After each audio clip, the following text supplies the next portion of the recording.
नमस्कार। आज हम बात करने वाले हैं भारत के संविधान पर।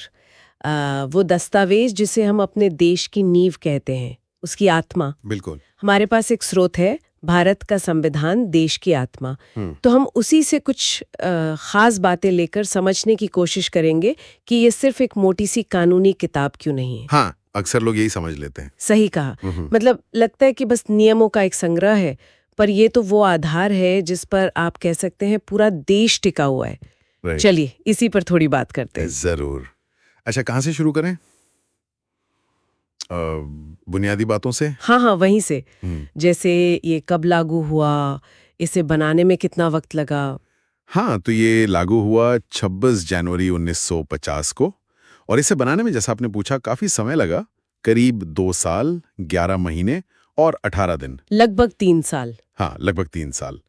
ये दिखाता है कि कितनी बारीकी से, कितनी सोच समझ कर इसे बनाया गया होगा।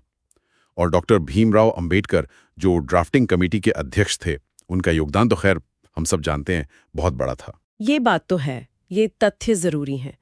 लेकिन जो बात इसे खास बनाती है वो शायद इसके अंदर की बातें हैं। जैसे ये दुनिया का सबसे बड़ा लिखित संविधान है, ये सुनते हैं हम। इसके अलावा और क्या? हाँ, ये सबसे बड़ा लिखित संविधान है, पर बड़ा होना सिर्फ पन्नों की बात नहीं है। इसमें भारत जैसे विविधता वाले देश के लिए सोचिए कितनी सारी चीजें लिखनी पड़ी होंगी। केंद्र राज्य संबंध, प्रशासन की बारीकियां। हाँ, ये सब। और कई देशों के संविधानों से अच्छी बातें ली गई, पर उन्हें भारतीय माहौल के हिसाब से ढाला गया। और सबसे जरूरी बात मुझे लगता है वो है नागरिकों के लिए मौलिक अधिकार। मौलिक अधिकार, हाँ, ये शब्द तो बहुत सुना है। और आपने स्रोत का जिक्र किया, उसमें इसे गारंटी कार्ड कहा गया है। ये थोड़ा समझाएंगे, इसका असल मतलब क्या है? गारंटी कार्ड, हाँ। ये एक अच्छा तरीका है इसे देखने का।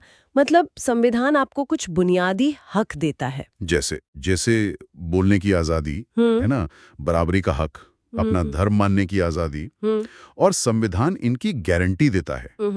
मतलब अगर सरकार या कोई और इन अधिकारों को छीनने की कोशिश करें तो नागरिक सीधे अदालत जा सकते हैं। खासकर अनुच्छेद 32 के तहत सुप्रीम कोर्ट जाने का जो अधिकार है, वो इसे बहुत मजबूत बनाता है।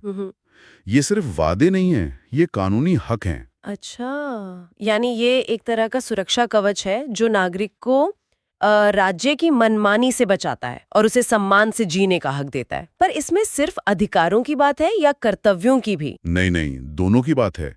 अधिकारों के साथ साथ नागरिकों के कुछ कर्तव्य भी बताए गए हैं। हाँ, कर्तव्य भी हैं। जैसे संविधान का पालन करना, देश की एकता अखंडता को बनाए रखना, या सार्वजनिक संपत्ति को नुकसान ना पहुंचाना। ये एक तरह से याद दिलाते हैं कि अधिकार जो हैं वो जिम्मेदारियों के साथ आते हैं। संतुलन की बात। बिल्कुल, यही संतुलन इसे खास बनाता है। ये दस्तावेज सिर्फ सरकार कैसे चलेगी ये नहीं बताता, ये नागरिकों को ताकत देता है, उन्हें अधिकार देता है, और उनसे एक जिम्मेदार नागरिक होने की उम्मीद भी रखता है। तो फिर ये सिर्फ कानून की भाषा नहीं हुई, ये तो हमारे देश के जो मूल्य हैं, जैसे न्याय, स्वतंत्रता, समानता, बंधुत्व, ये सब इसमें समाये हुए हैं। सही कहा आपने।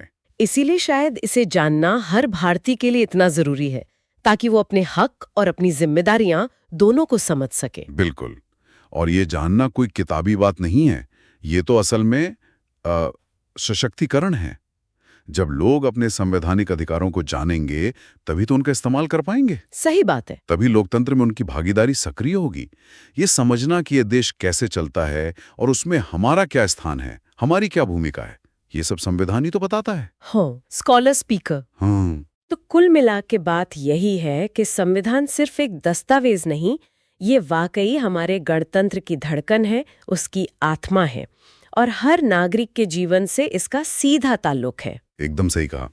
और इसी सोच के साथ शायद श्रोताओं के लिए एक सवाल छोड़ा जा सकता है जिस पर वो विचार करें। हाँ, जरूर। कि आज का जो समाज है वो तेजी से बदल रहा है और जटिल भी हो रहा है।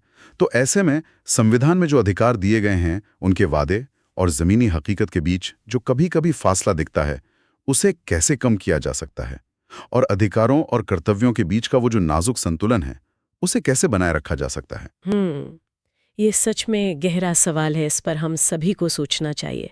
बहुत अच्छा। तो इसी विचार के साथ आज की ये चर्चा